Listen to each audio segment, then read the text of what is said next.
এবারে গ্রীষ্মের দাবদাহে আমরা সবাই অতিষ্ঠ। এক পশলা বৃষ্টি অপেক্ষায় সবাই। আমিও অপেক্ষায় ছিলাম কখন বৃষ্টি এসে প্রশান্তির ছোঁয়া দিয়ে যাবে। অবশেষে অবসান হলো সেই অপেক্ষার। গতকাল রাত ১২টার দিকে, ১২টার একটু আগে বৃষ্টি হয়েছে উত্তরাতে। খুবই কম, অল্প সময়ের বৃষ্টি আসলেই। রাস্তা ভেজার মতো একটা বৃষ্টি ছিল, এর বেশি কিছুই নয়। তারপর অনেকটা ভালো লাগা কাজ করেছে। বারান্দায় দাঁড়িয়ে বৃষ্টিতে মানুষের আনাগোনা দেখছিলাম এবং কে কি করছে সেটা দেখছিলাম। আবহাওয়াটা খুব বেশি ঠান্ডা ছিল, খুবই ভালো লাগছিল।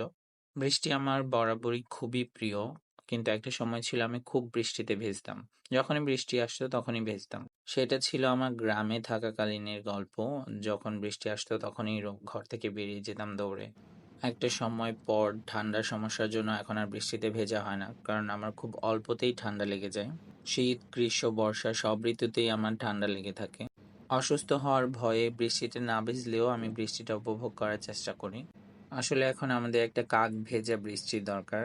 স্ট্রিট ল্যাম্পে বৃষ্টির ফোঁটাগুলো আমার কাছে খুবই সুন্দর লাগছিল। উপভোগ করছিলাম সময়গুলো। অনেকগুলো গান মনে পড়ছিল। বৃষ্টির শব্দটা আমার কাছে খুবই প্রিয়। বিশেষ করে টিনের চালে বৃষ্টির শব্দ, যেটা আমি খুবই মিস করছিলাম। ঝড় বৃষ্টিতে গ্রাম এবং শহরের চিত্র সম্পূর্ণই ভিন্ন। রাতে ঝড় বৃষ্টি হলে ভোরে ওঠে আম কোড়ানোর একটা বিষয় কাজ করে বাচ্চাদের মধ্যে। আর বড়দের মধ্যে কাজ করে কোন গাছটা ভেঙে গিয়েছে, কোথাও কিছু হলো কিনা সেটা দেখে সেটার তদারকি করা। যাদের ঘর একটু নড়বড়ে তাদের জন্য একটু কষ্টকর হয়ে যায়, তাদের অনেক কিছুই হতে পারে। গ্রামে টিনের চালে বৃষ্টির শব্দ যেমন অনেক সুন্দর, তেমনি জনজীবন একটু থমকে যায় যখন মুষলধারে বৃষ্টি হয়। আসলে প্রত্যেকটা জিনিসেরই পজিটিভ এবং নেগেটিভ সাইড রয়েছে। কিন্তু যাই হোক, বৃষ্টি উপভোগ করার জন্য আমার মতে গ্রামটাই বেস্ট। আর শহরে যেটা হয় সেটা হচ্ছে একটু বৃষ্টি হলেই সবাই একটু মুড়ি মাখিয়ে খেতে পছন্দ করে, গ্রামেও হয় সেটা। শহরের মানুষ বৃষ্টিটাকে উপভোগ করে ঘরের মধ্যে বিভিন্ন মুখরোচক খাবার রান্না করে, ছাদে গিয়ে বা রাস্তায় বৃষ্টিতে ভেজে সেটা উপভোগ করে। অনেকদিন পর বিদ্যুৎ চমকানো দেখছিলাম, খুবই ভালো লাগছিল। এবং মনে পড়ছিল যত গর্জে তত বর্ষে নয়। আসলে অনেকক্ষণ ধরে বিদ্যুৎ চমকাচ্ছিল এবং খুবই শব্দ হচ্ছিল।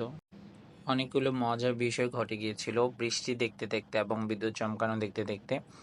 এর মধ্যে একটা ক্যাপচার করেছি। একটা ভাইয়া দেখলাম ছাতা মাথায় দিয়ে আসছে, হঠাৎ করে সে তার ছাতাটা নিচে নামিয়ে নিল এবং গুড়ি গুড়ি বৃষ্টি উপভোগ করার জন্য অল্প করে ভিজতে থাকলো।